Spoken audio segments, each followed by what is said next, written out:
Hello, fellow Israelites. We hope you're doing well. We're grateful to be back for another Torah portion. And Amen.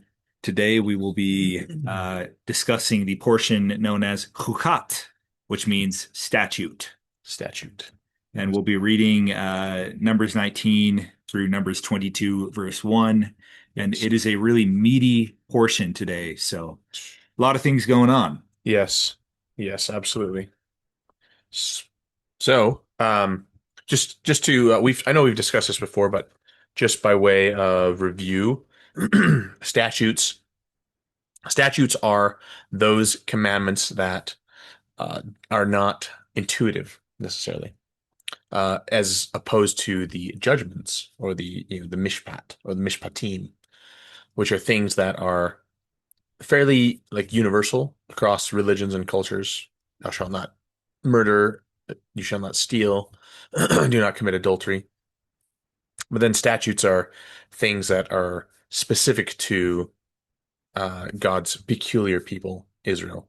So, and we have one example here, which is the the statute, or I think the King James translates it as ordinance, um, the ordinance of the red heifer. So, So this isn't something you can intuit by being comfortable in natural law. right. This is like a specific injunction, and the reason may not be apparent, Yeah, right. Is not apparent. is not. Yeah, and it's kind of interesting that God's commandments have these two portions, uh, the kind of the rational and the irrational, Yeah. because that really actually fulfills us as human beings to have some things that we can rationalize and make sense, and other things that are just um, Mysterious. mysterious and what's the word I'm looking for? Uh, just like ritualistic, but Hmm. not necessarily uh, logical or something Hmm. like that. And it just a lot of times the way we like to think that we are very rational, but in reality we are very emotional, and we a lot of times we don't really understand even ourselves or why we do things. And a lot of times our rational side tries to, like, we kind of like make a decision and then we rationalize why we made that decision. But anyway, I just think it's kind of cool that God's laws have these two parts that just kind of fulfill this need, these needs for kind of both sides of us. There is like an emotional side of us and a rational side, and there is this the judgments and the statutes that just kind of fulfill the whole person. So I love that. And we live in a world where dualism rules the day. Good versus evil, that kind of thing, rational versus irrational. So I think I agree with you. I think we do need that. And but as heavenly beings, I think the red heifer uh statute will be like obviously apparent, the rationality, the reasoning. So I love the dualism of mortality, and I look forward to the monism of right. immortality. Yeah, it's the Jewish sages talk about how this commandment of the red heifer is actually the most mysterious Mm, of all of all the the statute. commandments. Yeah, and that not even Solomon in his wisdom understood it. And this was part of what like eventually drove Solomon to like be humble and realize that he doesn't possess all the wisdom and all the knowledge So because he you're still doesn't understand the red heifer. so he was chewing on the red heifer statute for like 6 months or something, Yeah, and just ended up not right. comprehending. I love that tradition. That's cool.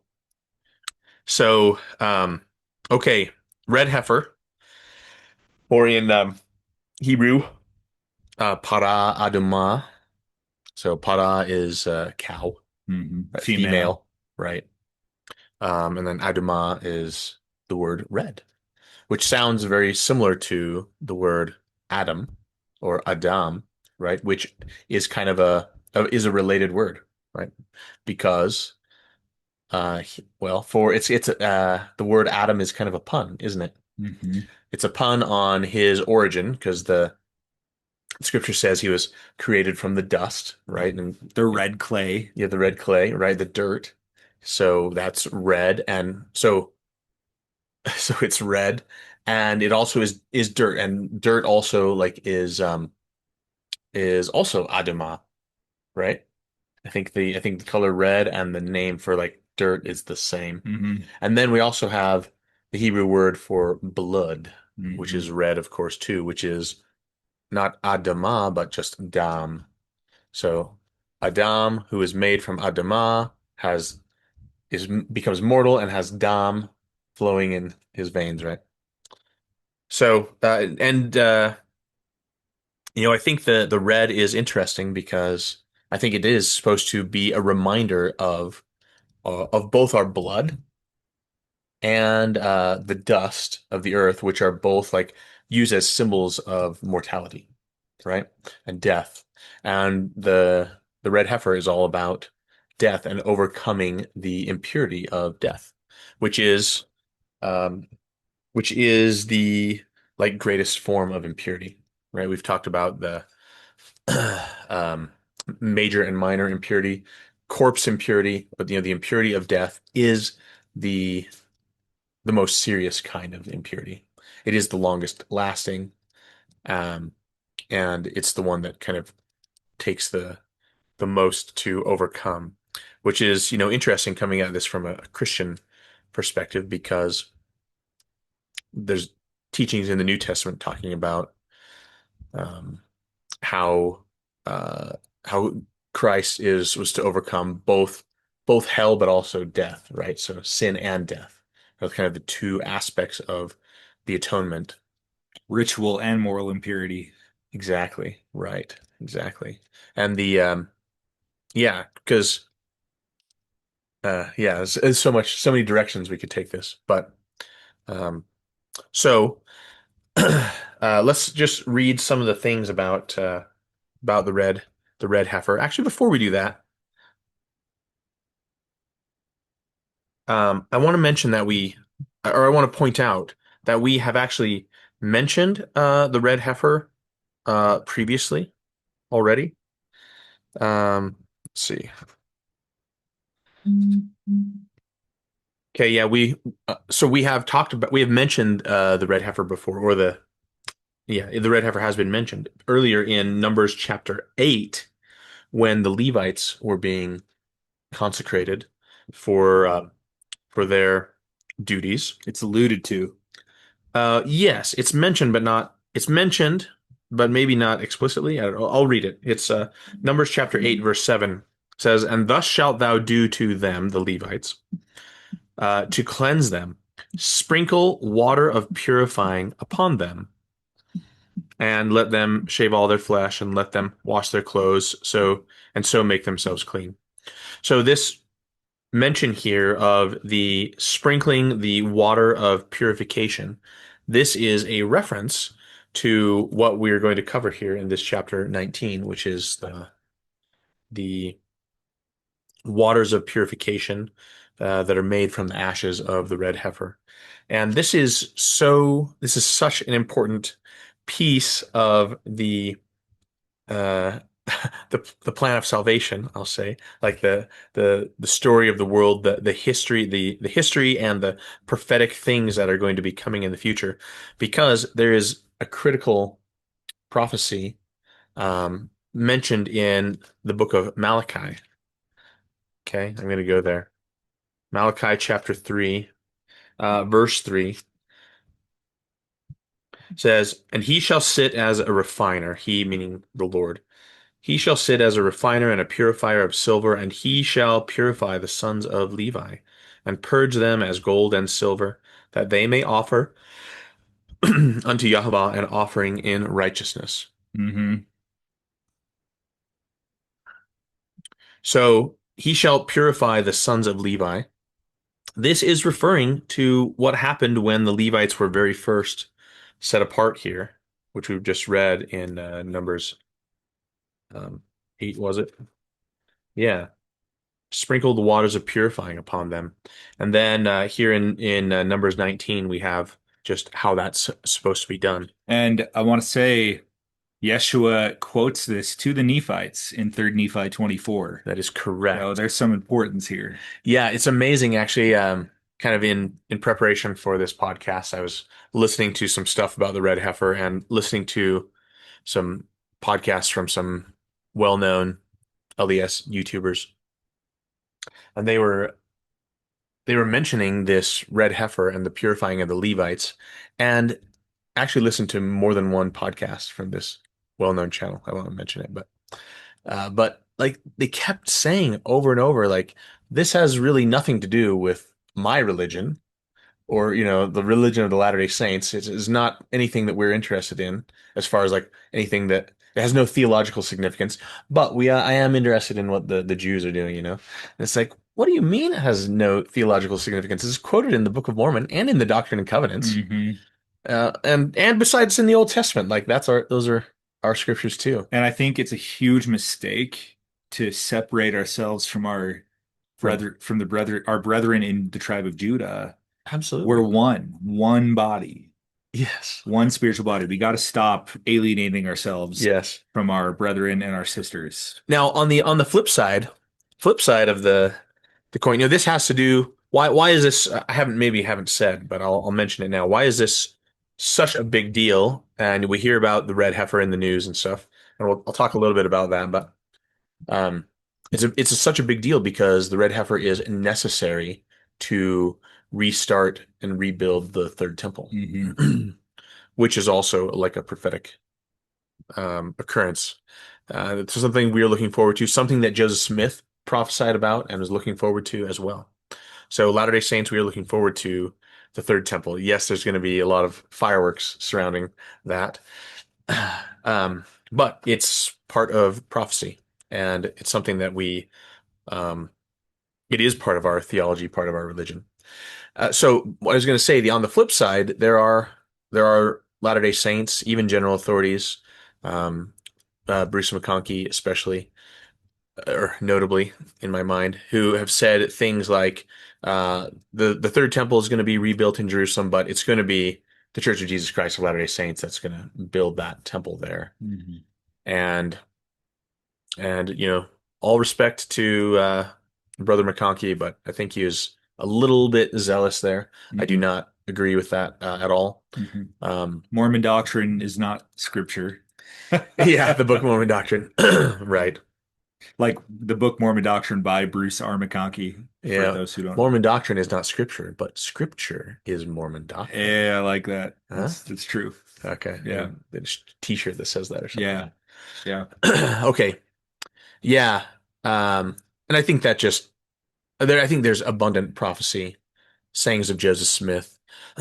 Um, the uh the mission of Orson Hyde to go and dedicate the land for the return of Judah and the rebuilding of the temple, like it is for the tribe. It is for is for the Jews, right? For the southern kingdom.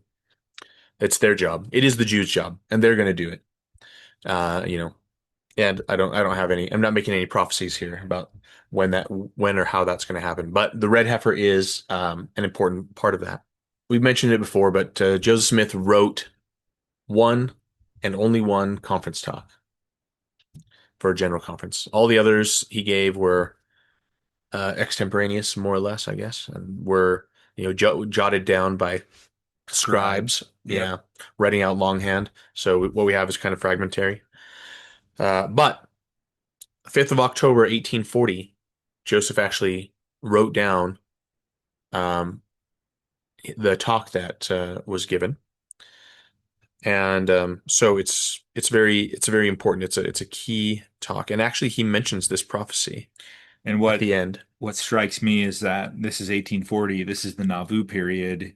This is when Mormonism as we know it really begins to emerge. It's kind of fully Yeah. flowered form. Yeah, Nauvoo Mormonism is Yeah, fully flowered Mormonism, so yeah, that's yeah. cool. Yes. So of course the Jews are looking forward, or at least some of the Jews. Not all the Jews are. Mhm. I personally know. I don't want to say rabbis, but at least a rabbi who But I know that this position is not unique to him. Plenty of Jews who feel like the temple is never going to be rebuilt. The temple is only a historical part of Judaism. It's not. It's no longer like a part of the. We just kind of accept that it's no longer a part of a practicing Jew's life going forward. But there are Jews who are looking forward to actually fulfilling the prophecies. Um, and you know those Jews, they believe in the whole Torah. They believe in animal sacrifice and the offerings and the peace offerings and all of the things. And you might ask, why don't they do those things? And the answer is because they don't have a temple. Hmm. And for Latter-day Saints, that answer is the same. Joseph Smith preached repeatedly and wrote about the restoration of animal sacrifice. And so the question might be asked, well, why don't we practice it then? And the answer is really actually the same as well, the temple to do those things in has not been rebuilt. And so Joseph Smith actually says this. So with that introduction, um, this is right at the end of that October 5th, 1840 talk. He says, sacrifice as well as every ordinance. So he's talking about animal sacrifices. Specifically, he's talking about the sacrifices mentioned in Leviticus, by the way. Hmm. A lot of times people will read this and they think he's talking about like things that Adam and Noah did. But he actually was right before this mentioning those things done by the Levitical priests. And of course, I think the things that are done by the Levitical priests were just continuations of what was done by Abraham and Noah and Adam. But he says, these sacrifices, as well as every ordinance belonging to the priesthood, will, when the temple of the Lord shall be built, and the sons of Levi be purified, be fully restored and attended to um, in all their powers, ramifications, and blessings. Okay, and he goes on, but he mentions the purification of the Levites and the building of the temple. Those are things that we are looking forward to, and this red heifer is the key that will unlock the third temple. So, okay, so let's go. You want to do some reading for me? Sure. Okay. Um, let's read verse 2. Excellent. This is the ordinance of the law which Yahweh hath commanded, saying, Speak unto the children of Israel, that they bring thee a red heifer without spot, wherein is no blemish, and upon which never came a yoke. And this is chapter 19, by the way, verse Yeah. 2, chapter 19. Okay, so a couple of um, requirements here. Um, it's from the children of Israel, and it needs to be red. And by red we mean the kind of like auburn, I guess, like uh, the color of red Angus Hmm. cows. That's red. So it's not like red like Ronald McDonald, Yeah, like Ronald McDonald's hair. it's Uh, like brick red, yeah, auburn, yeah, right. Yeah, exactly. brownish red. Yes, exactly. So, okay, it says without spot and without blemish. So this is a repeated phrase. Spot is like a physical defect, something that's like born lame or, with a bent ear or, missing an eye or something like that. Blemish are like kind of less serious, maybe temporary things, it has a it cut its leg. Something like those things can heal, and then it will not be disqualifying. But it needs What if it had a scar? Then it'd uh, be DQ'd, right? maybe, yeah, maybe. Okay. You know what? I think it would. If I think if it's like a noticeable Hmm. blemish, then Exactly. yeah. Okay. Now the I will say that the rabbis have, and I'll mention some of the rules that the rabbis have here, but there's a lot of strictures Hmm. to this, which is part of the reason why they haven't done it yet. Yeah, we haven't mentioned this in a while. We did mention it quite a few portions in a row. We believe in keeping the written Torah Yet the Jews also believe in the oral Torah or all the traditions of the rabbis, Yeah. or many traditions of the rabbis, which have been codified in the Talmud. But so you're going to cover a lot of Jewish tradition, Yeah. which we don't believe is binding, Not binding. but the Jews do believe Yeah. is binding. But I don't, we don't believe Yeah. is scriptural. Right. But we do believe I do believe the Talmud and the traditions and the Jewish writings of the Jewish sages are useful Useful. and beautiful, Yeah, beautiful. And we're not but we're not not binding. we're not criticizing Jewish tradition either, Correct. I want to say. So Yeah. Although I may disagree sometimes. exactly. But yeah. But okay. So okay, then it says you give her unto Eleazar the priest, which is interesting because why not the high priest? Why is Aaron not doing this? And I can think of at least two reasons. Mhm. One is perhaps this was a job for the deputy high priest, which Eleazar was. He's kind of the second second high priest or whatever. Mhm. Another possibility is maybe at the time when this commandment was given, and remember this is put here in Numbers chapter 19, not because of any chronological reason, but because of thematic reasons. Because we mentioned all back in Numbers 8 that the red heifer the waters of purification have already been made. Mhm. So, but it could be that at the time, Aaron might have been disqualified because he had corpse impurity already. And if you have corpse impurity already, and we'll talk about how that's contracted, then you are disqualified from preparing the ashes. Has to be prepared by people who are clean already. So, okay, so it's important that that the red heifer goes out of the camp. And I want to say too, heifer is heifer is the word for a female cow, but it is an adult. Mhm. So this is not a calf. This is which would be regel, but this is a para, so it's a female. So now when does a calf become a cow? There maybe is up for a little bit of debate. So here's one example. The rabbis have decided that it's 2 years, 2 years old, or older. Okay. So, okay, she needs to be taken outside of the camp and slain before Eleazar. And Eleazar the priest shall take of her blood with his finger and sprinkle her blood directly before the tabernacle of the congregation 7 times. So that means towards the direction of the tabernacle. So they're outside of the camp, but he's gonna sprinkle his finger, in that direction. Okay, you want to read? Let's read through verse 10. Okay, 3 through 10. Let's see, 5 to 10. Okay.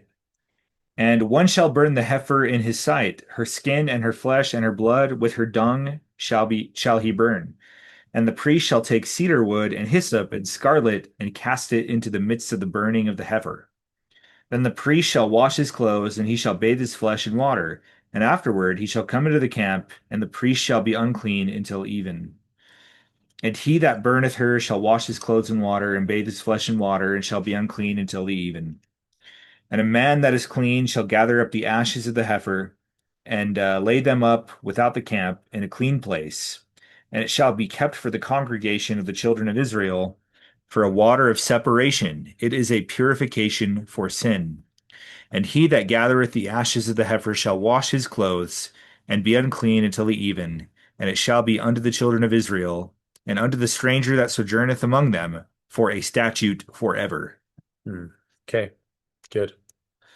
So one of the strange things about the the red heifer, and we just read a bunch of this stuff, is that um, everyone who's involved in any step of the preparation of this most holy water of purification becomes ritually unclean just Hmm. by virtue of participating, right? We saw the priest that takes the cedar and the hyssop and the scarlet and puts it into the fire, like they become unclean. And whoever like burns the heifer to the ashes, he becomes unclean. And then the person who gathers the ashes, he becomes unclean. And we'll find towards the end that even once the waters of purification have all been made and everything's been cleaned up, then the person, the priest who sprinkles the water on the person to be cleansed, just sprinkling the water on someone else makes you unclean, actually. So, so that's a strange thing, right? Now, of course, when we think about all of these procedures in Torah, we want to remember that these things are pointing to Yeshua. Like every page is pointing to him in one way or another. Hmm. And so there's a number of things that I see already that point, and maybe you have thought of some, or and so pipe up if you do. But Okay. um, first of all, this thing, the animal needs to be taken outside of the camp to be killed, which is what happened to Yeshua, right? He was taken outside of the city wall to Golgotha and was there crucified. Um, Another thing that's interesting is the red color. She needs to be red. Actually, this is the only animal um, sacrificial. I'll put sacrificial animal in quotes. Only animal whose color is specified. Yeah. Every other bull and goat and pigeon and sheep, it doesn't matter what their coloration is. This is the only one that is specified. In in in the Gospels, when Yeshua is being prepared to be crucified, the Roman soldiers mock him. And one of the things that they do to mock him is they put a red cloak or coat over him, and then mock him as king, right? Yeah. But they dress him all in red, which is to me like that this red heifer is a symbolic foreshadowing of that, the color. Um, I will mention here that the the Jews have records of who and when red heifers have been offered in the past. And as far as we have records, the first recorded instance of this was here with Moses and Eleazar. Hmm. So Moses kind of supervised the very first red heifer, and then Ezra did the next one, like when they returned from the Babylonian captivity, and then there was um, seven more after that for a total in we have records of total of nine. Now, here's the interesting thing: is that the the Jewish sages, they say that the very next red heifer, the 10th red heifer, will be performed by Messiah. Wow. That's right. So it's interesting because the ninth red heifer was previous to Yeshua.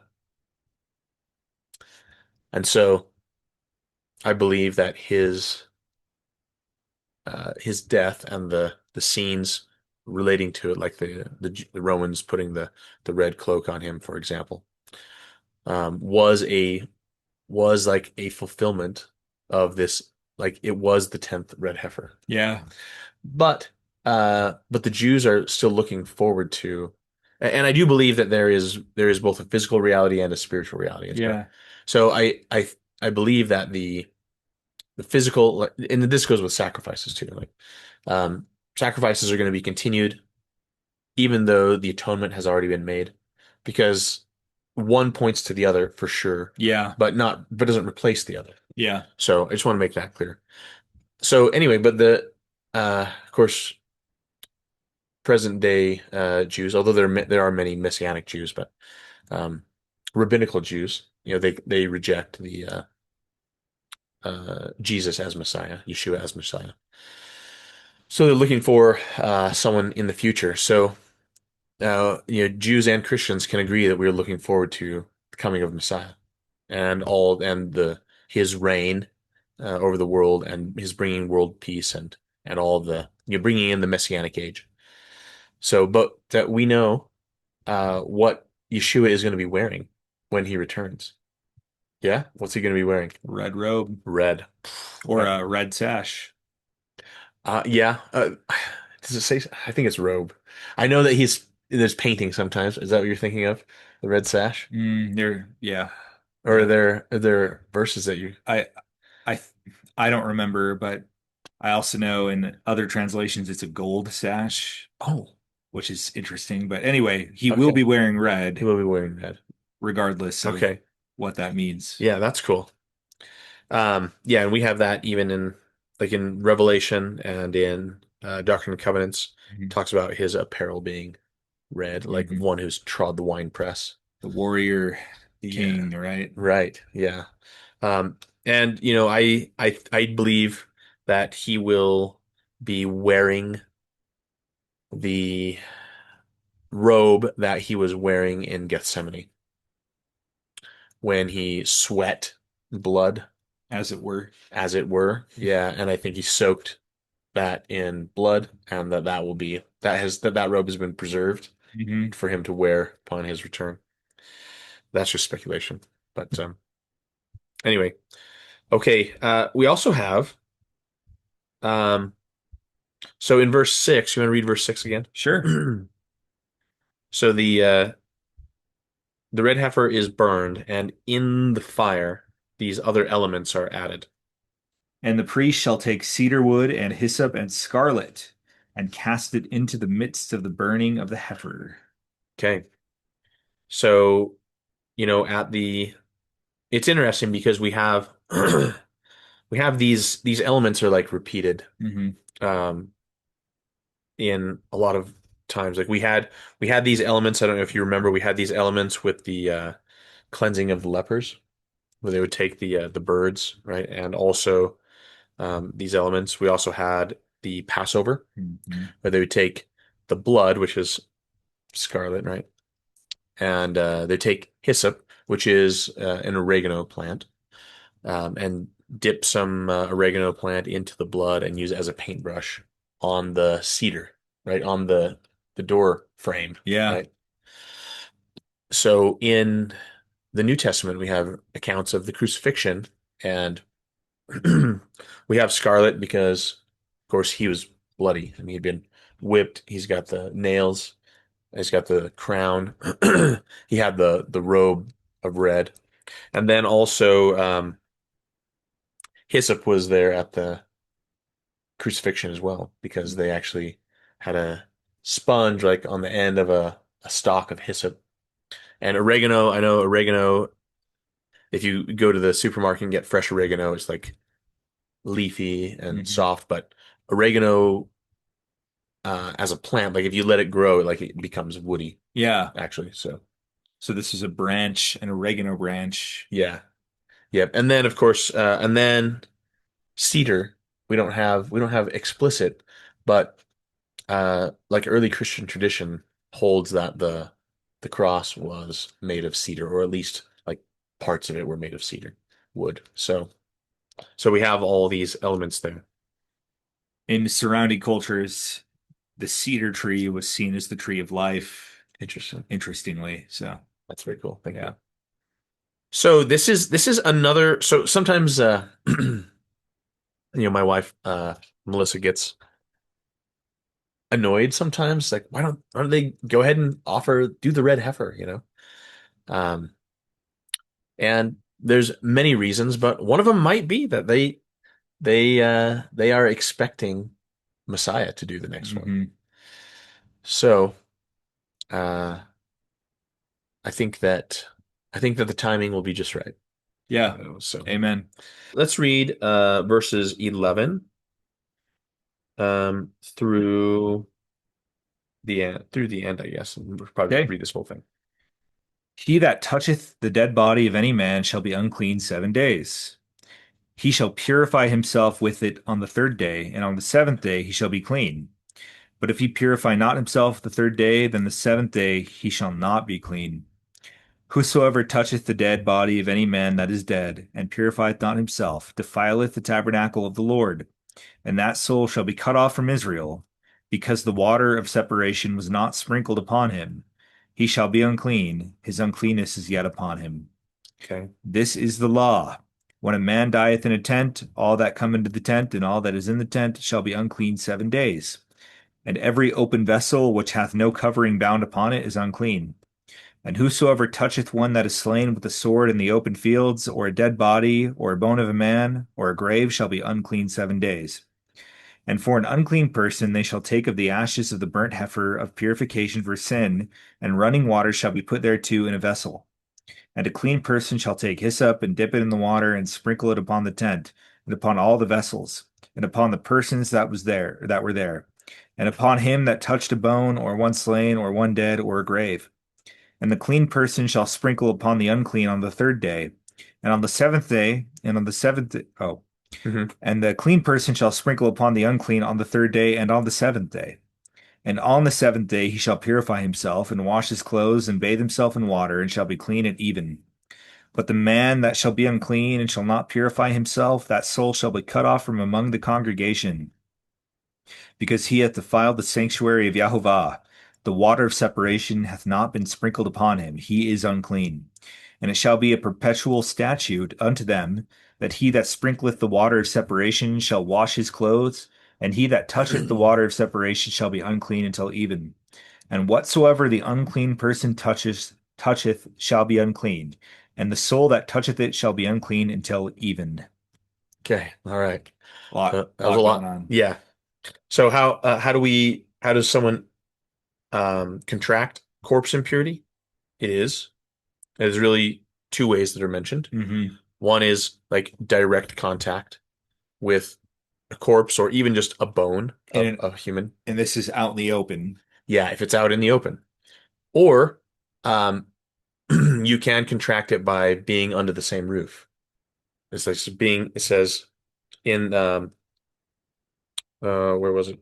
Being in the tent. Yeah, 14.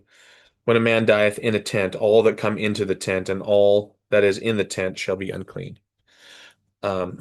So for this reason, the the Jews who are preparing, so this is the Temple Institute, by the way, the Jews who are preparing to offer the red heifer and to rebuild the temple, they actually have people who have like they have Jewish parents who have agreed to have their child at home rather than at the hospital because people die at the hospital. Uh-huh. So the hospital is ceremonially unclean. Like perpetually unclean because it's Yes, under one roof. under one roof, right? Yeah, And so anyone who's gone to the hospital, even if you didn't touch a dead person, you're unclean. you've contracted this corpse impurity. So Mhm. it's very easy to contract.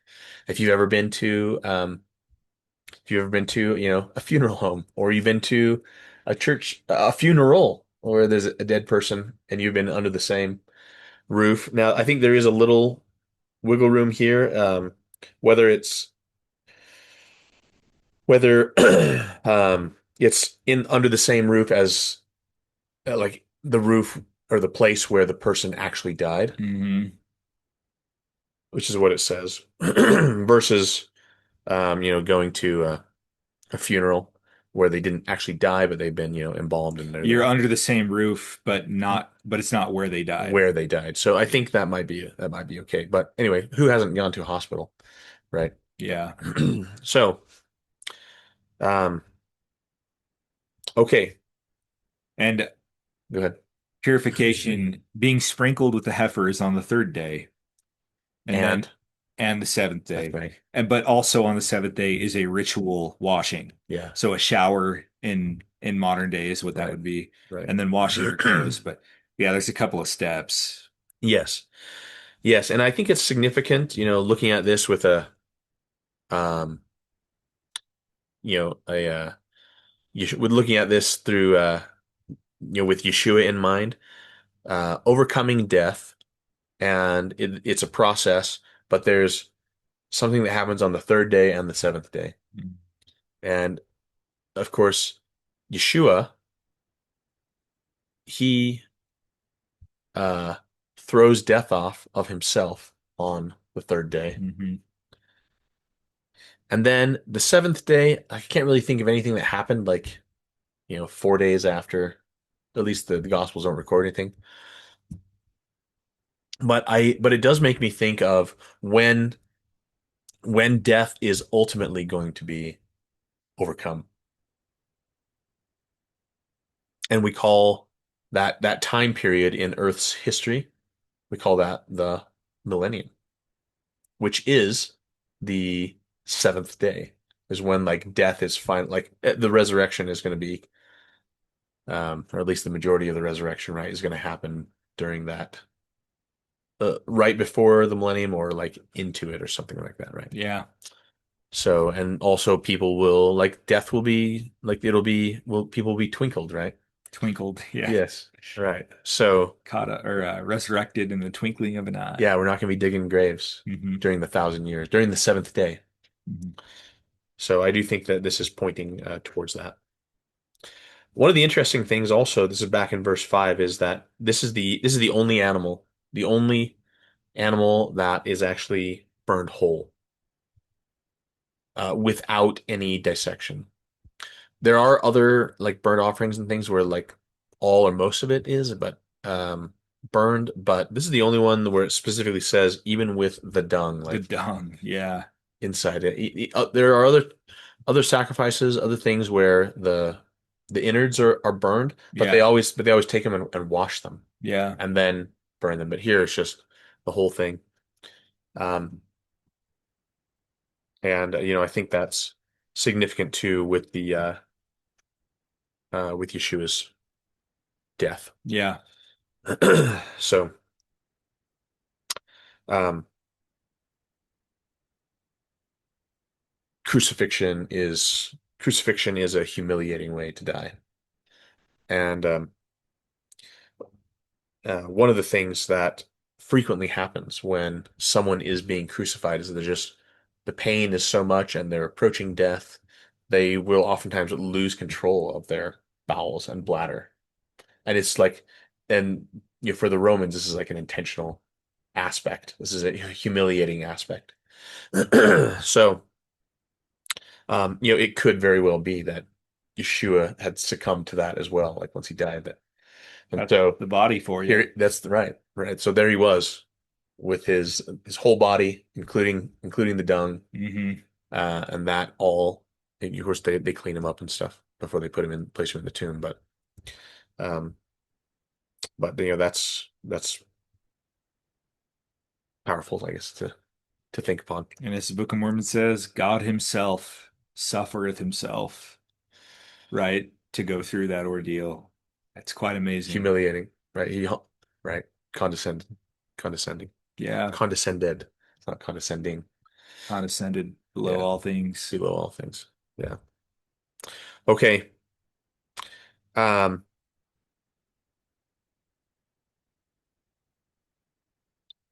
let's see. I think it's worth mentioning, or bringing up, what the New Testament says about this. I mean, actually, do you have the New Testament there? Yes. You want to go to Hebrews chapter 9 Sure. for me?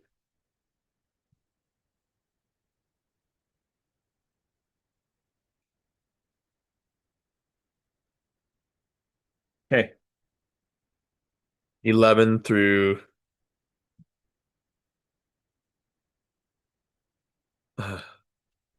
man, this is all so good. Um, let's do 11 through 14. Okay. Hebrews 9, 11 through 14. But Christ, being come a high priest of good things to come, by a greater and more perfect tabernacle, not made with hands, that is to say, not of this building, neither by the blood of goats and calves, but by his own blood, he entered in once into the holy place, having obtained eternal redemption for us. For if the blood of bulls and of goats and the ashes of an heifer, sprinkling the unclean, sanctified through the purifying of the flesh, how much more shall the blood of Christ, who through the eternal Spirit offered himself without spot to God, purge your conscience from dead works to serve the living God? Okay. Amazing. Yeah, amazing. Clear illusions. Oh, absolutely. Yes. Okay. I'm going to read a little more. Um, let's uh let's read verse 19 through 28. For when Moses had spoken every precept to all the people according to the law, he took the blood of calves and of goats with water and scarlet wool and hyssop and sprinkled both the book and all the people, saying, This is the blood of the covenant which God hath enjoined unto you. Moreover, he sprinkled likewise with blood both the tabernacle and all the vessels of the ministry. And almost all things are by the law purged with blood, and without shedding of blood is no remission. It was therefore necessary that the patterns of things in the heavens should be purified with these, but the heavenly things themselves with better sacrifices than these. Pause just right there. Well, actually, keep going. Okay. For Christ is not entered into the holy places made with hands, which are the figures of the true, but unto the heaven itself, now to appear in the presence of God for us. Nor yet that he should offer himself often, as the high priest entereth into the holy place every year with blood for others, or with blood of others. For then must he often have suffered since the foundation of the world. But now once in the meridian of time hath he appeared to put away sin by the sacrifice of himself. And as it is appointed unto men once to die, but after this the judgment, so Christ was once offered to bear the sins of many, and he shall appear the second time without sin unto salvation unto them that look for him. Amazing. Yeah. So this is describing Christ as high priest, Yeah. and it makes repeated reference to the temple in heaven, Yep. which it says that the temple on earth was A figure, a figure a of, like, form. yeah, like made in the pattern of, Mhm. and that the earthly temple is purified with these things, and people are purified to enter into communion with God, in Mhm. the earthly tabernacle. But Yeshua, um, in like a similar way, but in a perfect way, pure like did the same things in the heavenly tabernacle to cleanse it from the encroachment of our sins into heaven so that we could enter there, right? Yeah. I So love that. It sounds like we've talked about this before, but animal sacrifice enables us to worship in the earthly Aaronic temple. Yeshua's sacrifice enables us to participate in the heavenly temple. that's exactly right. And this is why the one points to the other but does not replace the other. Yeah. The animal sacrifices do not like if they replaced or were a suitable replacement for Yeshua, then they would have effects in the heavenly realm, which they do not. Right. So there's no fear of them ever having replaced the atonement. Yep. Um, but yeah, you're exactly right. They allow the animal sacrifices allow God's presence on the earth, Hmm. and Yeshua's sacrifice allows our presence in heaven. Hmm. Basically, is the And that's understood by Torah scholars as well. Like Yeshua's sacrifice is obviously the most important thing that's happened in this world, arguably. However, it doesn't replace animal sacrifice because they both serve different purposes. that's right. I understand that in some circles that's absolute heresy, but it's theologically true. Yeah, right. Yeah, and it's difficult to say otherwise. Right. If you take the text at its word, Yeah, even just like logically or whatever. Like yeah. if you say if you say that the blood of animals used to do for people exactly like was exactly like an equivalent to Yeshua's blood, Hmm. then you are saying Yeshua's blood is It unnecessary. didn't need to happen. Yeah, it's just only convenient but not necessary. Yeah. Yeah. And Is bad that's a theology. worse that is That a is super yeah, heresy, that's a right? worse it's bad theology and it's a worse heresy than what I said, right? I Yeah. mean, so I guess it's theologically and logically sound Yeah, to distinguish animal sacrifice and Yeshua's sacrifice. correct. Yeah. So that's it for um the red heifer. I mean, there's lots more that we could say. I will say just to briefly, because it has been in the news Yeah. recently. I think, but they haven't offered it. Yeah. Well, but even that's kind of debated. Like maybe they have secretly. Maybe they have secretly. Yeah, there was so famously in 2023 or something. Let's see. I'm going to get the dates a little bit wrong, but Hmm. um, right around just like around COVID time, a little after there's a man named Byron Stinson, I believe, down in Texas, cattle rancher. Hmm. Like he arranged for he has a foundation called Bona Yisrael, which means Hmm. like build Israel. He arranged they arranged with him to send 5 red heifers Hmm. to Israel. And there was a big kind of to do about that. I remember that. I was pretty excited about it at the time. So It was 2023. 2023, yeah. Yeah. I think it was yes, like September 2023 when they like arrived. Right before the attacks, the infamous attacks Yes, that's in right. October 7th. Yes. And this so I'll get to that in a minute, but uh COVID was kind of actually interestingly enough was uh influential here because it's the law that every new Catholic gets an ear tag, Uh-huh. but the the livestock inspector like wasn't making rounds Because of because he COVID. was social distancing or whatever. Uh, And so uh, these calves they just decided not to put tags in their ears, and there was no inspector that came, and then eventually they I was going to say smuggled. They didn't smuggle them, but um, there was some hoops they went through to get them on a plane and fly them over. Yeah, so then news of that got around, and yeah, the infamous October 7th, which is 50 years to the day of the Yom Kippur War, mm, which is in 1973, hmm. which is when my father was there for During, when that yeah. attack happened. So that's kind of interesting. But in 2023, it wasn't on Yom Kippur, but it was during. It was either on the first or last day of Tabernacles. I don't remember, but Hmm. it was a Sabbath again. Which is a good time to attack. Yeah. Um, yeah, and Hamas like 100 days into the war, Hamas said one of the reasons um, that they carried out this attack was because of the red cows, and they're worried, and rightly so, I guess, about the rebuilding of the temple because it's a potential threat to the Al-Aqsa Mosque. Hmm. The Anyway, Dome of the Rock. yeah, Dome of the Rock. Yeah, and there's lots that we could go into there.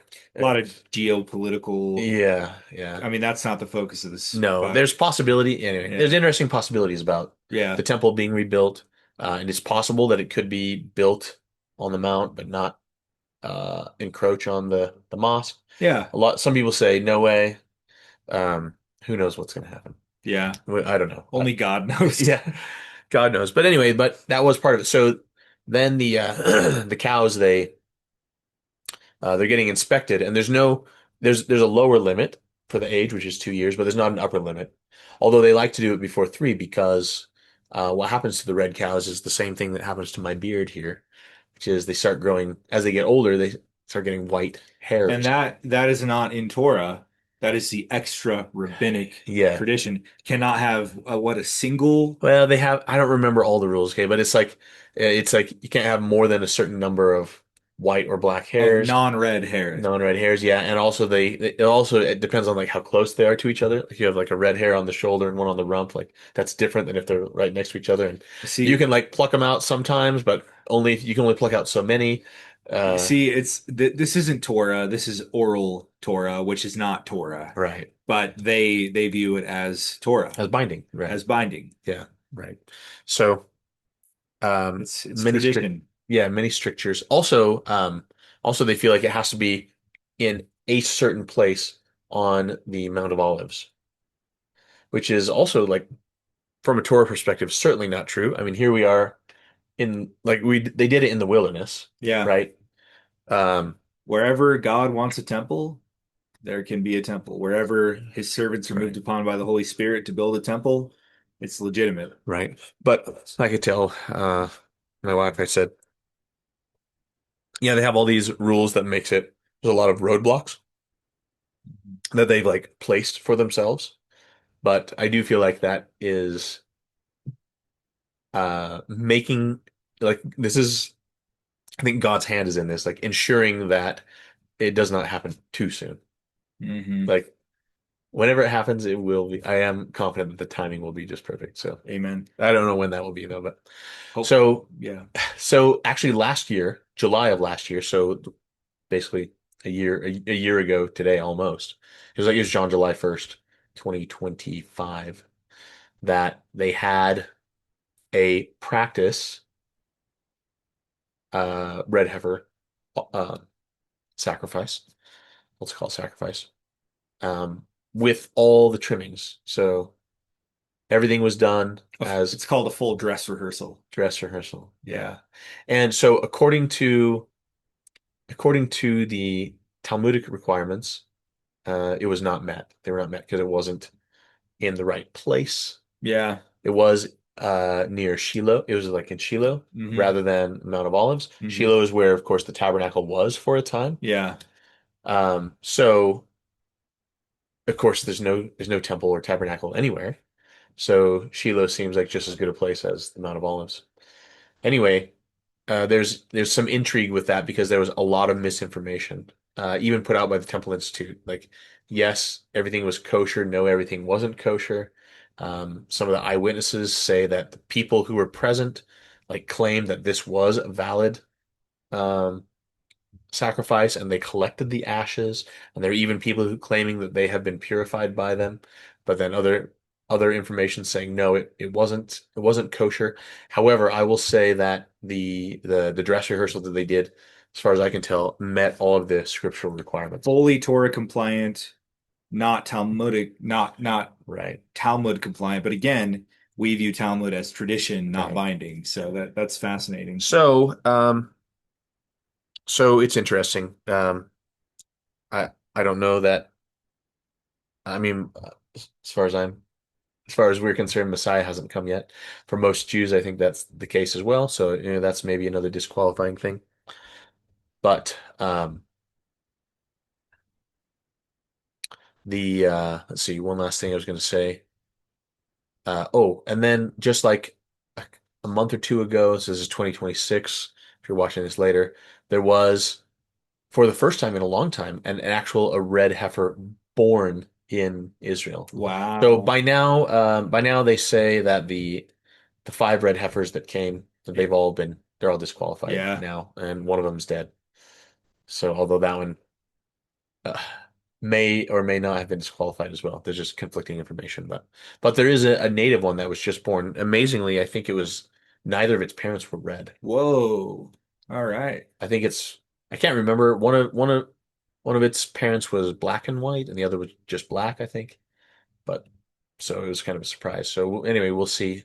It did get a tag in its ear, but they took it out. Someone who recognized how significant this was took out the tag, and it is healing. And the rabbis say that if it heals without like a noticeable scar, then It's it might be kosher. good. Yeah. So anyway, we'll see. Okay. So all right. So that's it for chapter 19. Excellent. On to chapter 20. Chapter 20 is a heavy hitting chapter. Um, according to the according to the chronology and a Jewish tradition, I guess, this is in the 40th year of their wandering. So they're Oh. like right. right at the end, about to enter the promised land, about to enter Canaan. Um, and we get some bad news. Hmm. So, okay, let's read 1 and 2. Excellent. Then came the children of Israel, even the whole congregation, into the desert of Zin in the first month. And the people abode in Kadesh, and Miriam died there and was buried there. And there was no water for the congregation, and they gathered themselves together against Moses and against Aaron. We've seen this a million times. Oh, the people complaining. And It's gathering against, yeah, that mobs. sounds militant. Right. It's like what happened to Joseph, his own people. How many times did Mormons, did Latter-day Saints mob Joseph? I mean, at least a few. So anyway, Sad but true. sad but true. Amazing. I mean, Miriam is a big deal. Hmm. She is one of the seven biblical prophetesses. Yeah. Um, and she's been a big player in this. There was a little bit of complaining. Um, But who's not guilty of that? yeah, but who's not guilty of that? Yeah, even Moses is guilty of that. So Miriam's a big deal, and but it's amazing that it doesn't mention any. It says she was buried, but it doesn't mention any mourning for it. It's like Miriam died, and then there was no water, and then the congregation gathered, and everyone was angry. So and I can understand being angry about no water when you're in the desert. Like it gets desperate real fast, right? That's when you have the choice to choose fear or faith. And it seems that much of humanity is heavily inclined towards fear, and that's not the answer.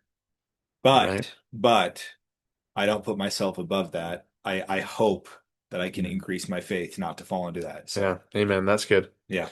Yeah. Verse 4 um, says, well, verse 3 says, you know, we wish that we had died back with the rebellion of Korah, is what basically says, our brethren that died before Yahweh. And it says, why you brought us out into the wilderness that we and our cattle should die. So they're worried about Their their sheep livestock. is dying of thirst as well. So it's interesting. Um, and I'm going to tie this. There's some really, really fascinating ties to the New Testament here. Um, but I'm going to tell you that the death of Miriam and it seems sudden. Like there's no Miriam isn't even mourned. Like usually, actually we're going to see later on, like in this same chapter, Aaron dies as well. And they mourned. This is the very, verse 29. Um, they mourned for Aaron 30 days, Wow, a whole month. whole month. Crazy. Yeah, but Miriam's got nothing. Yeah. And I'll tell you why. It's because Miriam brought the water, and she dies, and suddenly there's no water, and then everyone's like Miriam is forgotten because of like more pressing things. So actually, all of the uh, all of the Targums mention this miraculous thing. Um, but there was a this miraculous water source that followed the Israelites through their journeyings, and the the ancient rabbis they called this thing Miriam's well, and according to according to the sages, Miriam there was like three gifts that the Israelites had in the wilderness, and it was based on the merits of Arian, Arian, Moses, Aaron, and Miriam. So, because of Moses's merits, they were blessed with manna. Because of Aaron's merits, they were blessed with the cloud and the pillar.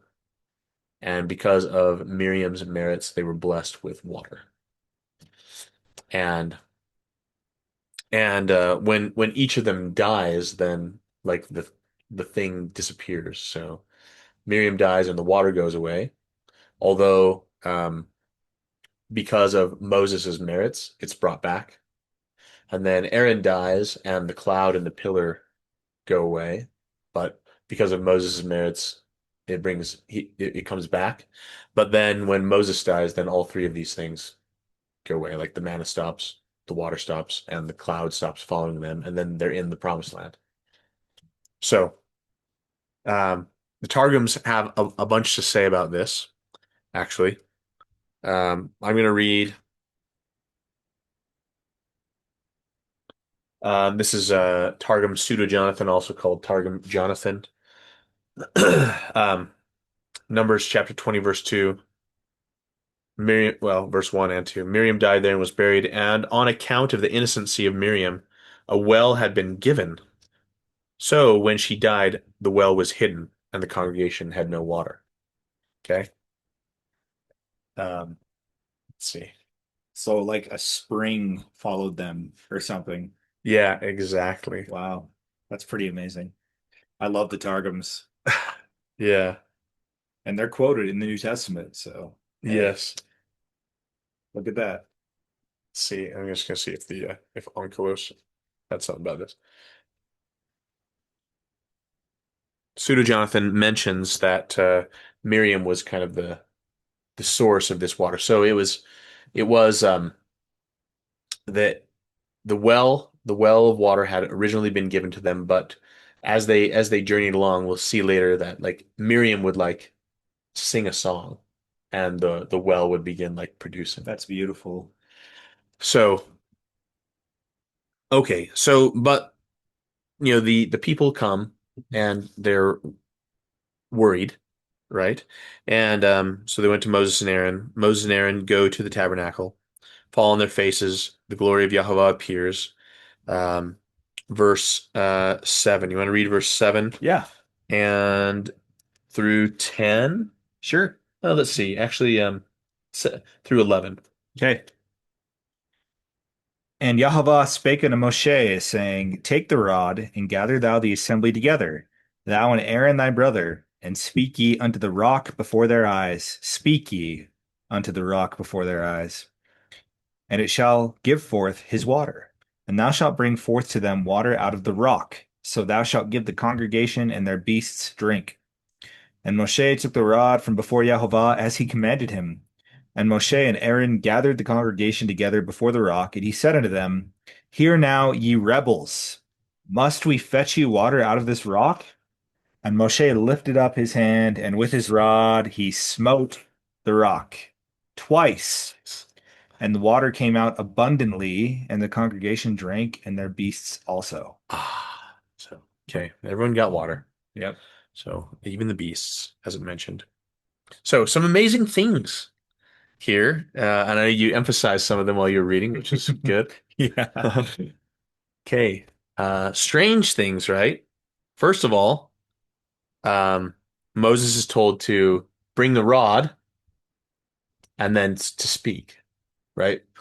Now, we have another account of getting water from the rock. Mhm. And in that case, Moses is told to take the rod and strike the rock, actually, right? So here, there's instruction, bring the rod and then speak. Another thing that's amazing is that it repeatedly says the rock. It says, oh, I don't know it's probably Evan. Yeah, hot Eben. Evan. Or Evan. Yeah. yeah. Yeah, so it's the definite article. In other words, there is a particular rock that Moses and Aaron already know about.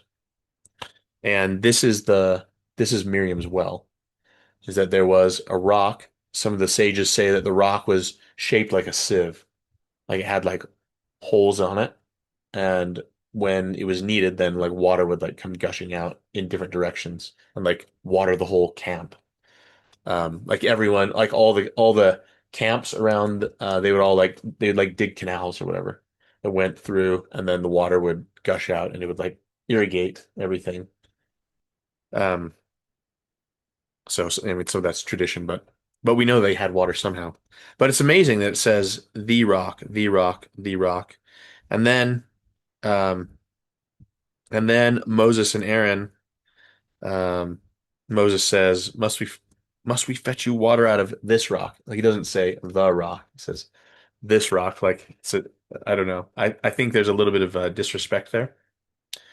Okay, so now we learn actually um the Lord was angry there. So you want to read verse 12? Yeah.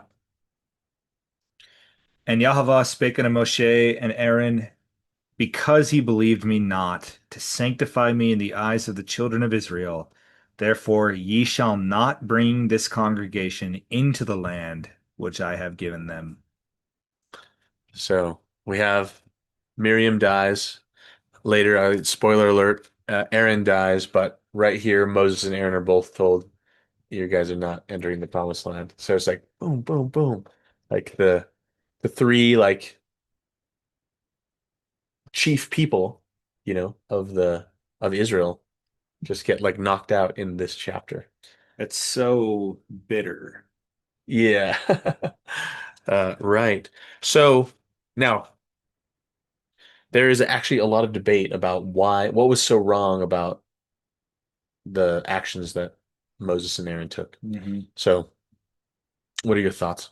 Well, the simplest example or the simplest explanation is that Moses ignored the Lord's instruction. The Lord told him to speak, and he smote. Right. And not only smote, but smote twice. Smote Right. So, twice. yeah. It seems to be an anger issue. Yes. Right. Which, Yeah, just frustrated and with the rebels. let's give him a break.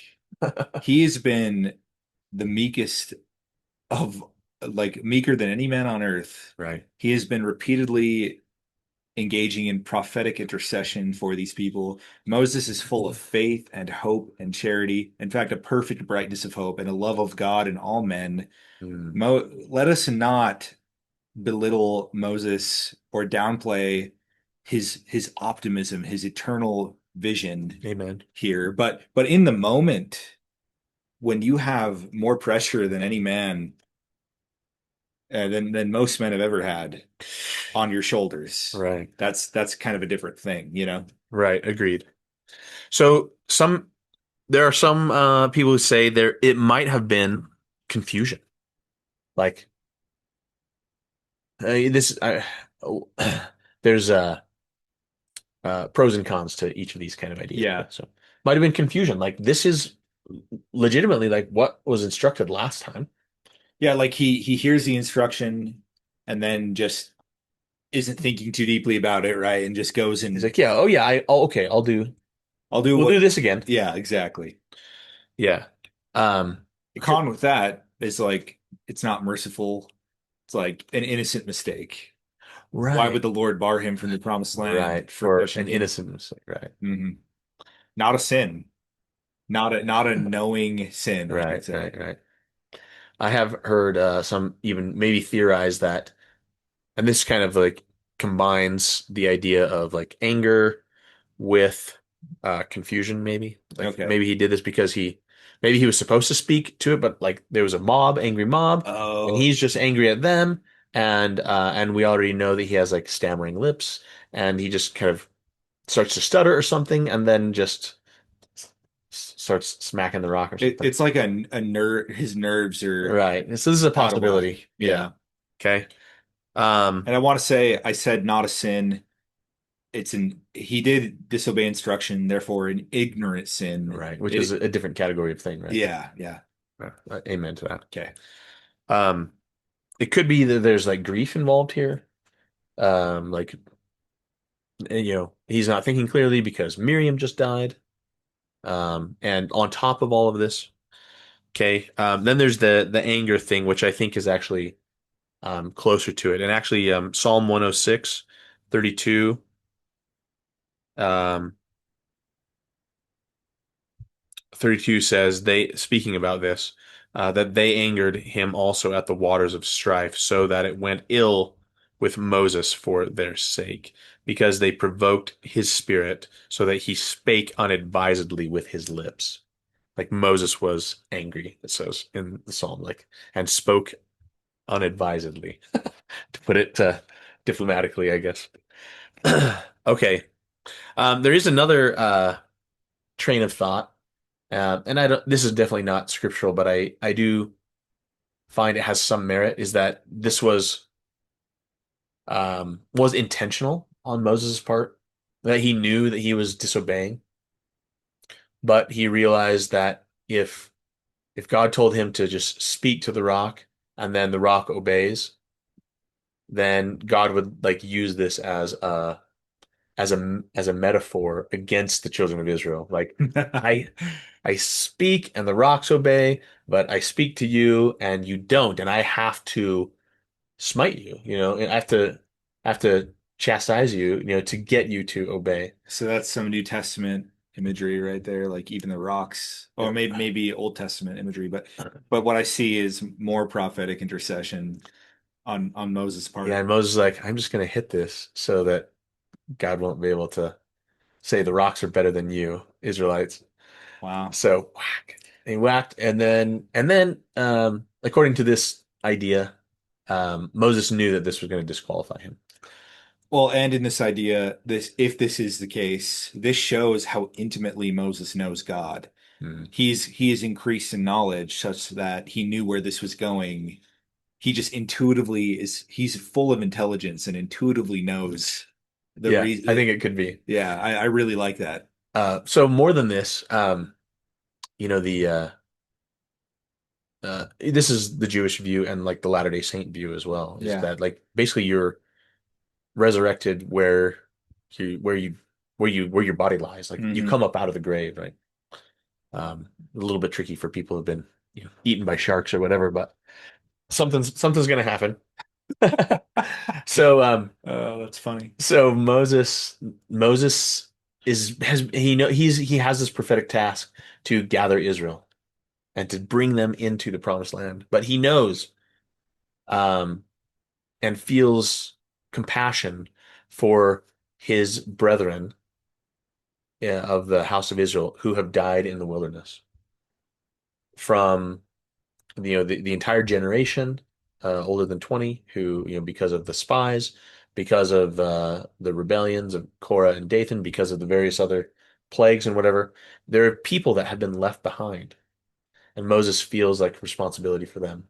And he knows that if he does this, he won't go into the promised land, but like he'll be kept out. But when the resurrection comes, he will be able to gather up all those people and finally like bring them in, That's beautiful. because he is out there with them, like among them. That's called compassion. I mentioned this before, but linguistically, compassion means to be with. Hmm. Latin cum passione, to be with. Okay. So I really dig Interpretation. that explanation. Yeah. Yeah.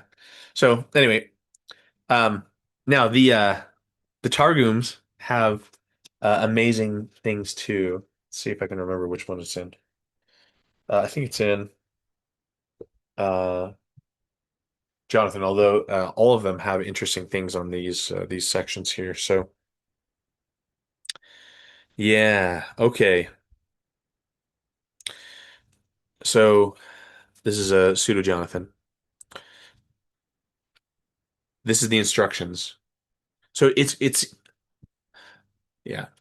Some people, yeah. A common one is, and we mentioned it, and I'll just mention it here, that because he struck it instead of speaking to it, but it's strange that God told him to take the rod and that he struck it previously. Uh, And so Pseudo Jonathan actually says, no, it wasn't that he struck it, but that he struck it twice and didn't speak.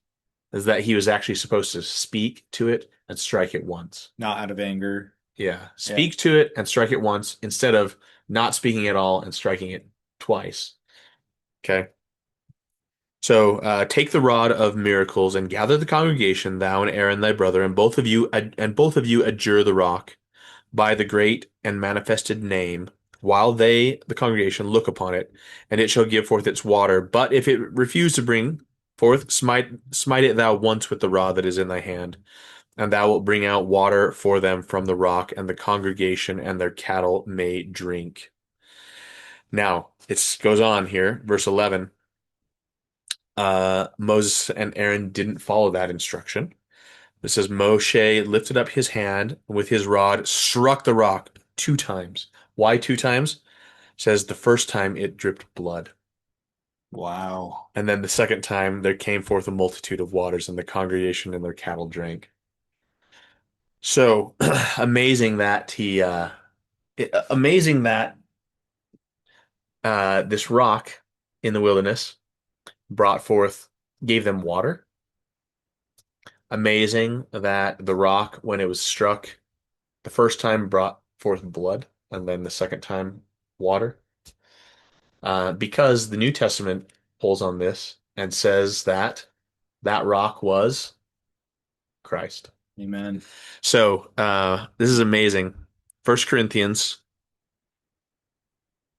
First Corinthians chapter 10.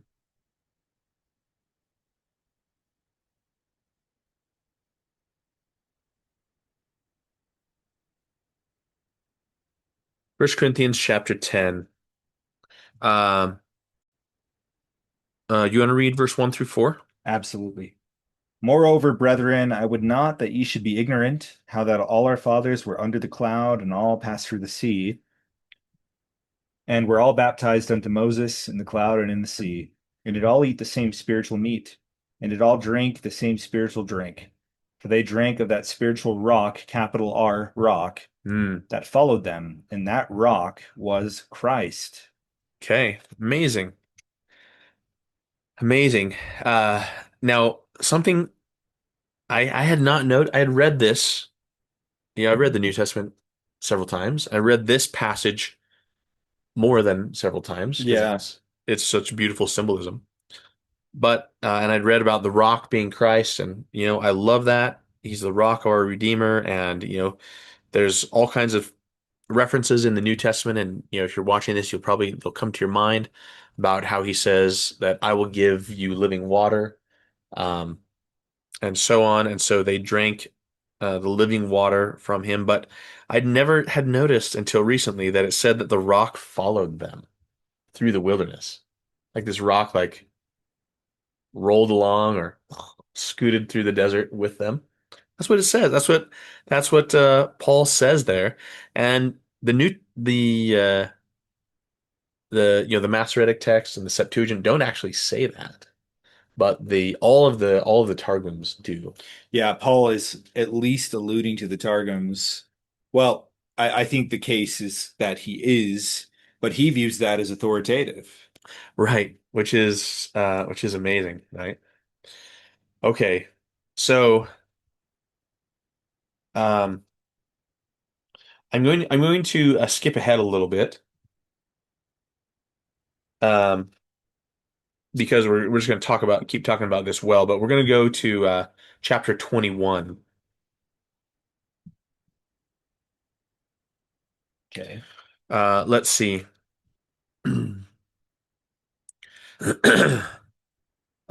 Okay. Let's start at verse 16. You want to read verse 16 through 20? Yes. Okay. And from thence they went to Beer.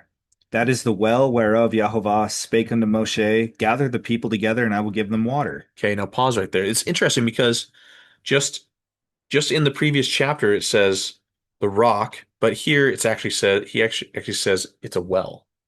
So we have a rock that is a well, right? Very cool. Okay. So keep going. Where again? Sorry. 16, which you just read, through 20. Then Israel sang this song, Spring up, O well, sing ye unto it. The princes digged the well, the nobles of the people digged it by the direction of the lawgiver with their staves. And from the wilderness they went to Matana, and from Matana to Nahaliel, and from Nahaliel to Bamot, and from Bamot in the valley that is in the country of Moab to the top of Pisgah, which looketh toward Yeshimon. Okay, good. Now, in verse 18, it says, I'll just read it again. The princes digged the well, The nobles of the people digged it by the direction of the lawgiver with their staves. And from the wilderness, they went to Matana, and then it like kind of gives like a travel log. But from the they went is actually in italics. Oh, So it says, and from the wilderness to Matana, from Matana to uh, Nahaliel, and from Nahaliel to Bamahot. This is actually describing the path that the well took as wow. it followed them, which was a rock, Yeah. which is what Paul is referring to in First Corinthians. So I'm going to read from the Targums about this rock which followed them, which was Christ. Okay, we are in Numbers 21.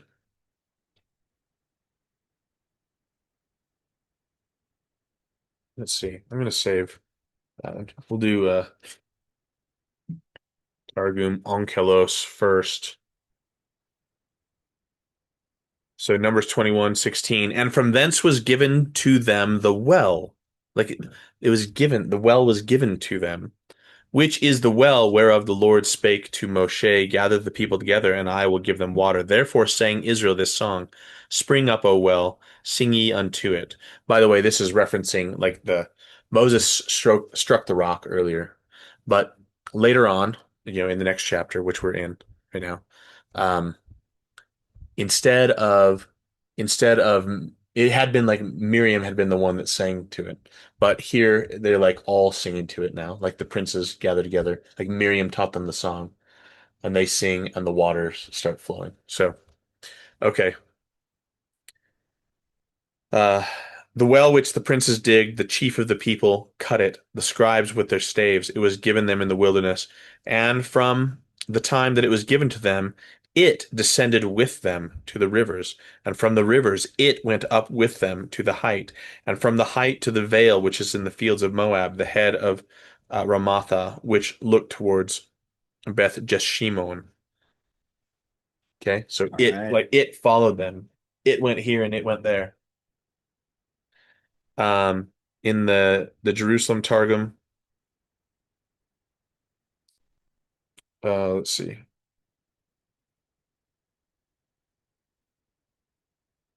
Okay. Behold, then sang Israel this song of praise, Spring up, O well, they sang to it, and it sprang up. The well which Abraham, Isaac, and Jacob, the princes of the world, at the beginning did see. The sages of the world, the Sanhedrin, the 70 wise men who appointed by name beheld it. Moshe and Aaron, the scribes of Israel, found it with their rods. Oh, And from the desert it was given to them as a gift. found it with their rods. Reminds me of Oliver Cowdery. Yeah. And from thence the well was given to them at Matana, turning it became strong overflowing streams. And again it ascended to the top of the mountains and went down with them to the ancient valleys. But the well was hidden from them when on the borders of Moab, on the head of the height which overlooked toward Abeth Jeshimon. Okay. And then last one, just because it's so fascinating. Um,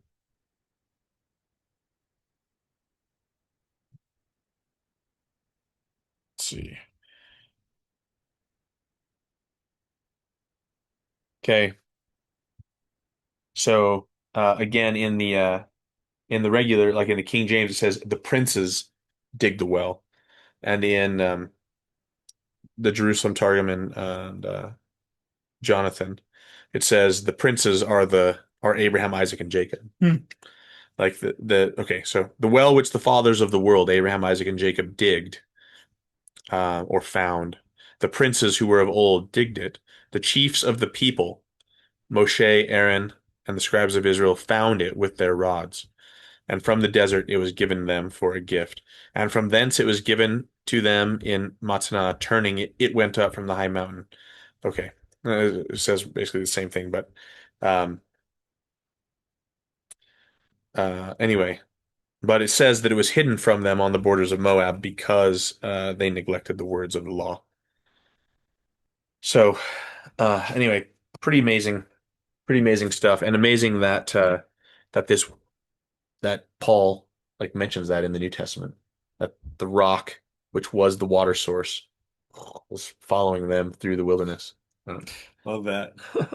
That's so cool. Okay, back to chapter 20. They come to verse 14. They come to the borders of Edom or Edom, and Moses sends messengers basically to Edom, the Edomites, saying, "Let us, we're here. We've been traveling through the wilderness. Let us pass through your country." We're your kin, we're We your distant cousins, Yes, exactly. the children of Esau, right? Right. Yeah. Edom is, yeah, that's right. So cousins. Yeah. They're first cousins, so to speak.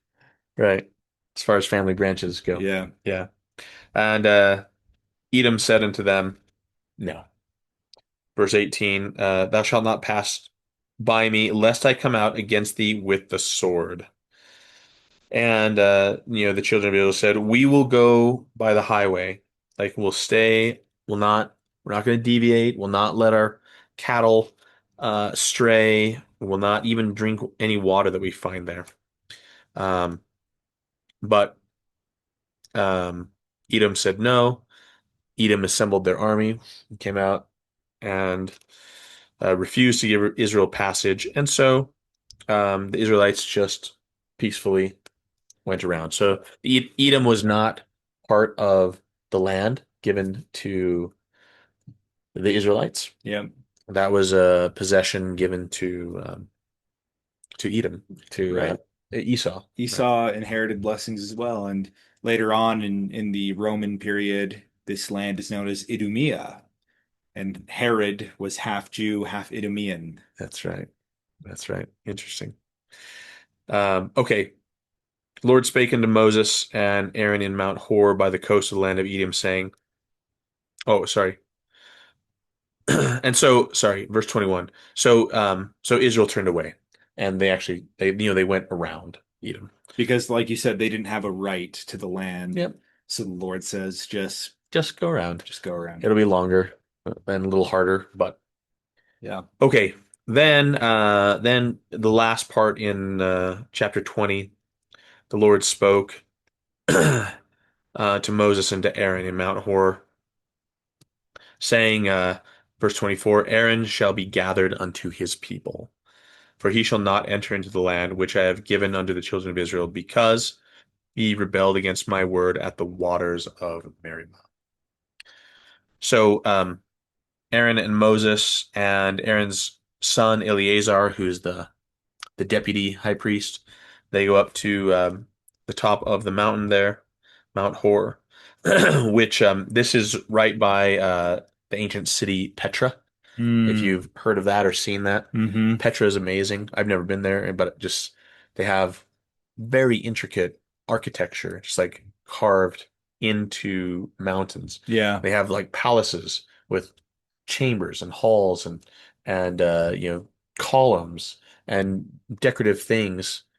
But it's all just made of stone, like carved out of the mountain. It's incredible. And the word Petra means rock It's still, in yeah. in Greek. We go up on the mountain, and everyone can see.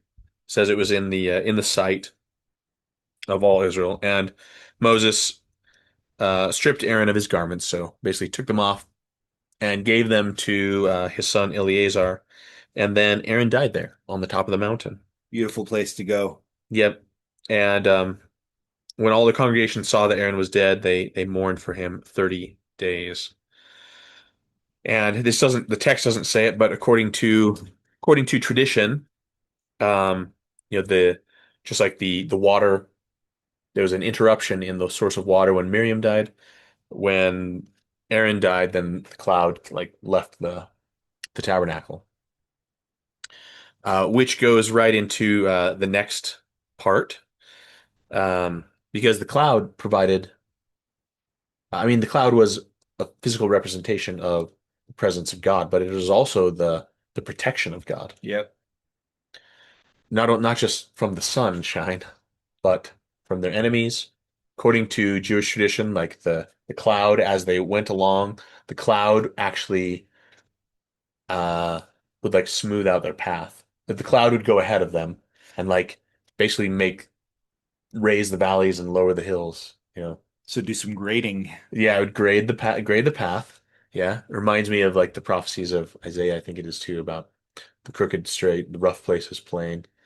Every valley shall be exalted and Every mountain shall mountain be be. made low. Yep. So this is the tradition anyway. And not only that, but it also like clear other dangers, like scorpions and snakes would be like swept clear of their path.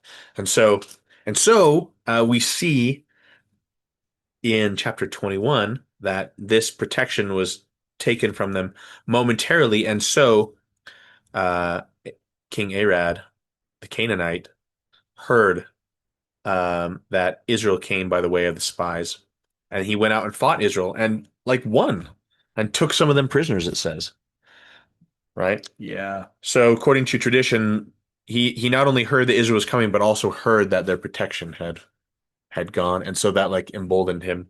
And the fact that the presence of God, the Shekinah, the light gave protection is also part of why Zion's enemies dare not go up against her, Exactly right. because the Shekinah is the light by night and cloud by day is upon He'll be Zion. present. So we anticipate that as Latter-day Saints. That's part of our theology. It's Yep. part of our religion. It's in right in the DNC. Oh man. Okay. Yes. Speedily, speedily in our days. May it come. So, okay, but the Canaanite victory was only temporary, right? It says Israel vowed a vow unto Yahweh, said, "If you will deliver them into our hands, then we will utterly destroy them and their cities." And the Lord hearkened, and so they went against King Arad and actually captured several of his cities. They basically they destroy King Arad and then it says they journeyed from verse 4, journeyed from Mount Hor, from Mount, by the way of the Red Sea to compass the land of Edom. So they have to go around Edom. And it says that they were discouraged because of the way, like it was difficult. It was Yeah. like rocky.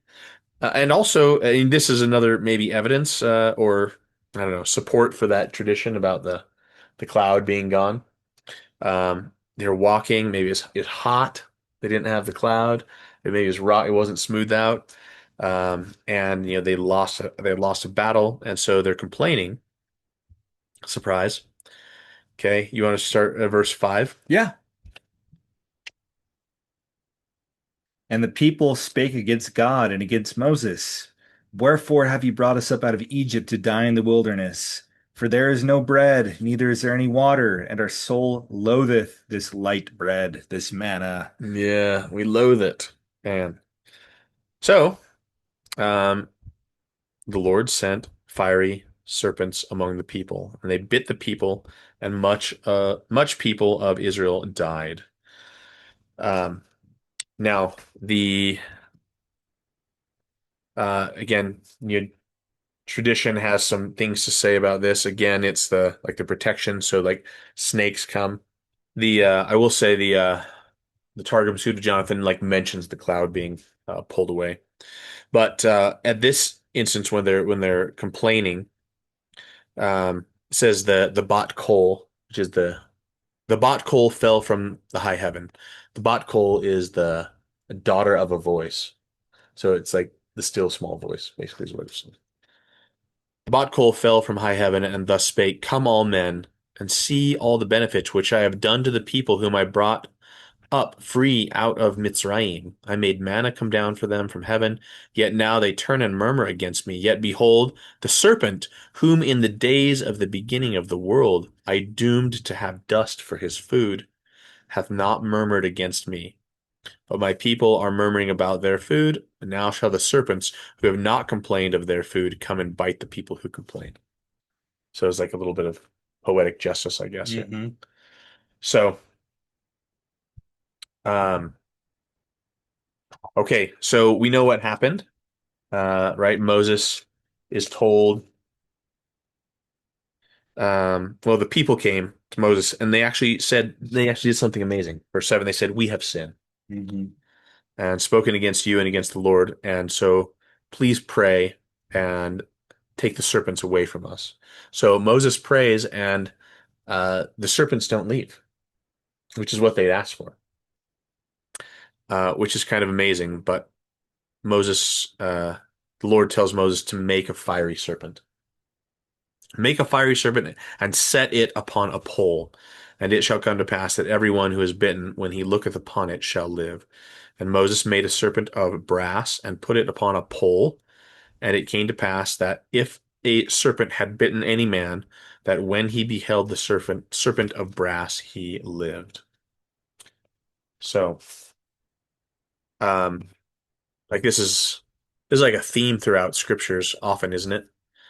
Um, like we ask for a trouble to be taken away, but instead God gives us a way to like overcome the trouble rather than removing the trouble. Stoic principle, the obstacle is the way. Obstacle is the way. Yeah, yeah. In this case, it's like literally like the obstacle and the solution are like the same thing. It's like they're both the snake, right? And you're probably going to get into this, but Yeshua is both the way and the stone of stumbling and rock of offense.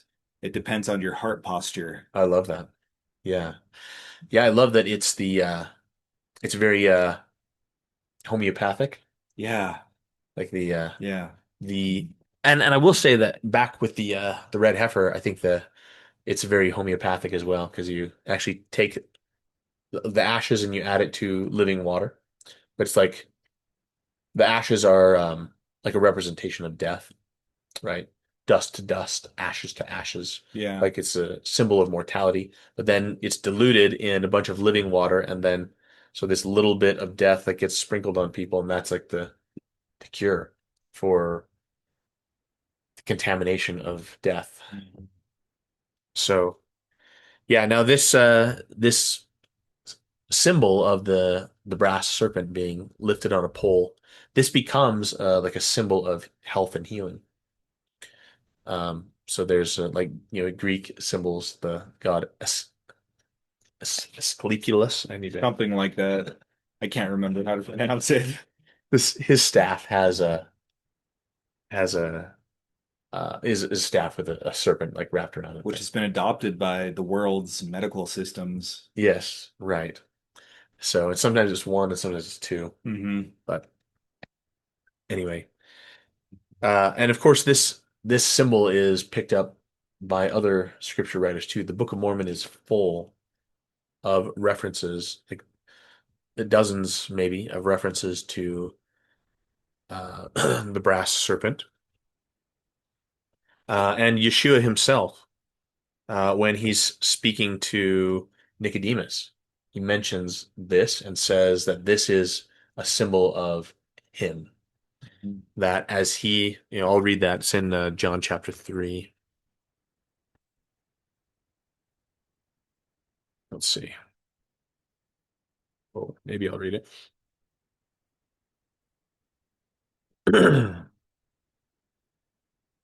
Um, I'll start at verse 13, John chapter 3, verse 13. And no man hath ascended up to heaven, but he that came down from heaven, even the Son of Man which is in heaven. And as Moses lifted up the serpent in the wilderness, even so must the Son of Man be lifted up, that whosoever believeth in him should not perish, but have eternal life. For God so loved the world. He goes on. Famous scripture. But the brass serpent reference before that is not quite as well known. Hmm. So, and then in the Book of Mormon, it's interesting. I'll just go do one of them. There's several. Several. The Nephites revere the brass serpent and the tree of life, Yeah. highly symbolic or highly important symbols in the Nephite faith. Yep. So, Alma 33.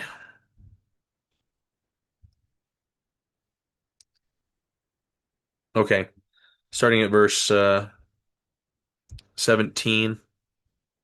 And now, my brethren, ye see that a second prophet of old has testified of the Son of God, and because the people would not understand his words, they stoned him to death. But actually, 18 is better. So this is okay. I'll continue. But behold, this is not all. These are not the only ones who have spoken concerning the Son of God. Behold, he was spoken of by Moses. Yea, and behold, a type was raised in the wilderness, that whosoever should look upon it might live. And many did look and live, but few understood the meaning of those things, and this because of the hardness of their hearts. And I just want to we should all kind of check our hearts here, because I know people who have a hard time seeing Yeshua in the things that Moses wrote Yeah. about. And, the people in Yeshua's day, the Pharisees and the Sadducees, the scribes, they had a hard time seeing Yeshua in the scriptures also, even though they had the same scriptures we have. And so just just beware, if you look at the Old Testament and you think, this is like I can't find Jesus in here, then you might need to soften your heart a little bit, right? This is He what he's on every page. Yeah, absolutely. Okay, few understood the meaning of things, and this because of the hardness of their hearts. But there were many who, uh, but there were many who were. Oh, sorry. But in addition, like just not understanding, there were many who were hardened so hard that they would not even look. They would not even look for Jesus in the things that Moses wrote. Here, that they would not even look at the brass serpent. Therefore, they perished. And now the reason they would not look is because they did not believe it, that it would heal them. So, anyway, there's other places in the Book of Mormon as well that actually mention, uh, which is interesting because this is not what the Book of Numbers says, but the Book of Mormon preserves some tradition that that there was a portion of people who like wouldn't look because of the easiness of the way, or Hmm. because of unbelief or whatever. Yeah. So amazing. So it's amazing that this gets equated with um, with Yeshua in the Book of Mormon and in the New Testament by Yeshua himself. The Targum um, actually says something amazing as well. It says this is says this is verse 9. And Moshe made a serpent of brass and set it upon a place aloft. And it was when a serpent had bitten a man, and the serpent of brass was gazed at, and the heart of the man who was bitten was intent upon the name of the word of the Lord, The word of the the Lord. name of the word of the Lord, that he lived. Well, there you go. Is that amazing? Who is the word, the Right, logos, right. Yeah. So like Yeshua, the Targum, uh, foreshadows? yeah, it's the Targum actually ties. Like in Numbers, it just says looked on the serpent, but Hmm. Targum says look on the serpent while thinking in your heart about the name of the word of God. Hmm. Ah, amazing, That's beautiful. pretty cool. Yeah, very cool. Okay, all right. Um, then we have um, they travel some more. Let me You got some more? let me Yeah. talk about the Oh, serpents. please. Um, Fiery flying serpents is Oh, yeah. wild. We should mention more about this because it is a wild thing. I mean, people like imagine dragons or something, but so in the ancient Near East, um, a winged serpent was often symbolic of an angelic being, of an angel. In fact, in the Hebrew Bible, there are two specific kinds of angels, cherubim and seraphim. Seraphim would be those winged serpents. So when a serpent appears to Adam and Eve, it's the devil as an angel of light, a seraphim, a winged serpent. It's Mm, not like Lucifer possessed the body of a snake. Joseph Smith teaches us that the devil appears as an angel of light, or mm, in other words, a winged serpent, a seraphim. So these fiery flying serpents, it's quite interesting. What could they be? Either punishing angels or some sort of demonic force, which I would possibly I would lean towards that if it were one of the So it'd be two. this, those are kind of the same thing a lot of times. Yeah, yeah, that's a really good point. But it's possible that the children of Israel were in such a low state Mm, that they brought some sort of demonic attack upon them. That's pure speculation, but with the fiery flying serpent imagery, I think it's possible. So what do you think? yeah. I do think there, I mean, this is definitely a supernatural thing, Oh yeah, right? So, regardless of what it was. right, right. Yeah. So, I mean, it's amazing. Um, it just brings, yeah.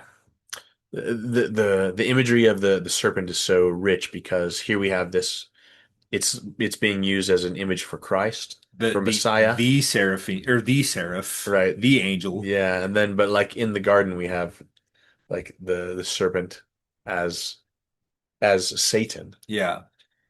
Um, And so it just show I think it just shows the like every good thing can be co-opted um by Lucifer for his purposes. What's the saying? God creates and Satan imitates. Yeah, right.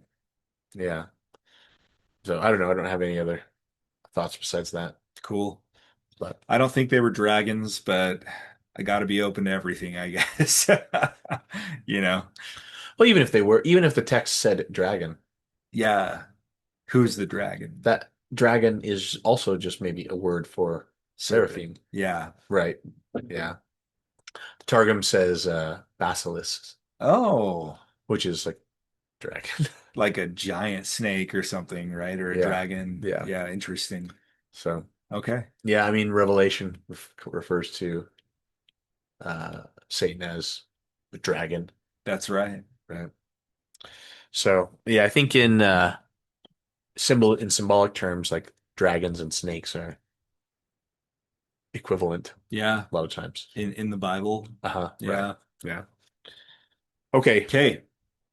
Um, it is worth mentioning, I guess, that later on this brass or bronze serpent gets smashed to bits by King Hezekiah, if I recall.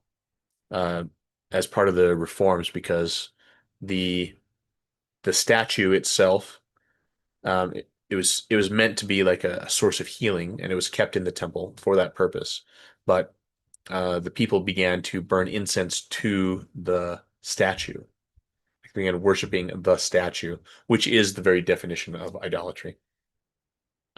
Not that they were necessarily even worshiping another god, but that they were worshiping Yehovah by means of a statue. Just like the golden calf. Yeah. They weren't worshiping another god. They were He worshiping, said, "Here is Yehovah." yeah, Yeah.